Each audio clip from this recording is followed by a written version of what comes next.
হাই friends, সকলোকে নমস্কাৰ জনাইছোঁ। আজিৰ দিনটোৰ কিছু সময় আপোনালোকৰ সৈতে কটাওঁ বুলি আজিৰ এই ভিডিঅ'টো লৈ আহিছোঁ। ব্যস্ততাৰ মাজে মাজে অকণমান হুৰুঙালীয়ে আজিৰ দিনটোৰ কিছু সময় আপোনালোকৰ সৈতে কিছু মনৰ কথা, কিছু নিজৰ অনুভৱ শ্বেয়াৰ কৰোঁ বুলি ভাবিলোঁ। দিনটোৰ কাম কাজখিনি কৰি আজৰি হৈ পেলাই এতিয়া এই সময়খিনিত ভাবিলোঁ এতিয়া ভিডিঅ' এটাকে বনোৱা যাওক। আজিকালি সকলো মানুহৰে সীমাহীন ব্যস্ততাৰ যেন অন্তই নাই, কামৰ কোনো লেখ নাই। মাজতে আমি হস্পিটেলত মোক লৈ প্ৰায় 10 দিনমান থাকিব লগা হ'ল। তাইৰ অসুখ হ'ল আৰু এই সকলোখিনি মোৰ নিজৰ অসাৱধানতাৰ বাবেই হ'ল বুলি মই ভাবিলোঁ।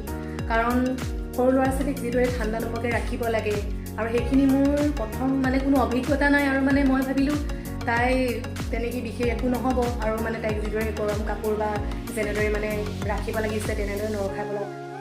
তাই নিমনিয়া ফৰ্ম কৰিছিলে, সম্পূৰ্ণৰূপে হ'বলৈ নাপালে আৰু তাইৰ লগত আমি সম্পূৰ্ণ 10 দিন হস্পিটেলত কটাব লগা হ'ল। এতিয়া তাই সম্পূৰ্ণৰূপে সুস্থ।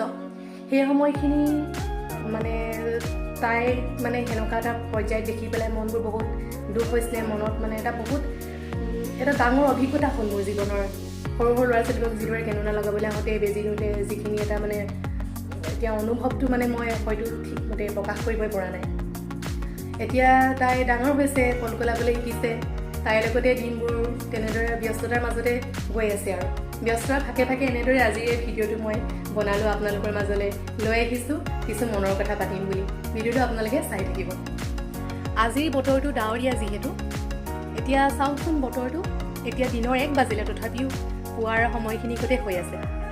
পৰিৱেশটো পুৱাৰ দৰে হৈ আছে। ঠাণ্ডাৰ দিনকেইটা যাবৰ হৈছে, লাহেকৈ ফাগুন মাহ আহিব। এতিয়া আকাশখন একদম পূৰা ডাৱৰ। বাহিৰৰ পৰিৱেশটো পূৰা ঠাণ্ডা আৰু গোমা হৈ আছে আৰু খুব ঠাণ্ডা বতাহ এজাক বলি আছে। ফাগুন মাহ সোমাবৰ হৈছেহি। মই মোৰ ফাগুনক লৈ লিখা এটি অনুভৱ আপোনালোকৰ আগত আজি পাঠ কৰিবলৈ লৈছোঁ। কেতিয়াবা নিজৰ অনুভৱবোৰ মই লিখি ৰাখোঁ। আপোনালোকে শুনি কেনেকুৱা পালে জনাব। কবিতাৰ শিৰোনামা এইবাতে ফাগুন আহে।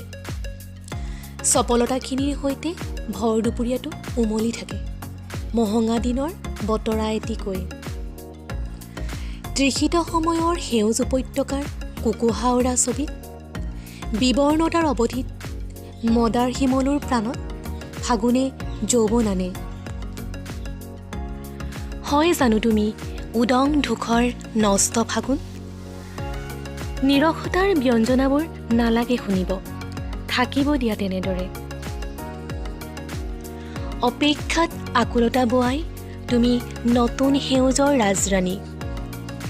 তোমাৰ অবিহনে ভৰণ হয় জানো প্ৰেমিক হৃদয়বোৰ? নুসুধিবা কাকো তুমি কাৰ আপোন, পচোৱা যাক যোৱাৰ পৰত কৈ গ'ল তোমাক, তোমাৰ বাবেই জীপাল বসন্তৰ অপৰূপ হাজোন কাচোন। কবিতাটো কেনেকুৱা পালে জনাবলৈ নাপাহৰিব। আজিৰ ভিডিঅ'টো ইমানতে সামৰিছোঁ। কণমানিজনী শুই উঠিছে এতিয়া। পুনৰবাৰ আপোনালোকক আন এটা নতুন ভিডিঅ' লগ পোৱাৰ আশাৰে আজিৰ ভিডিঅ'টো ইমানতে সমাপ্ত কৰিছোঁ।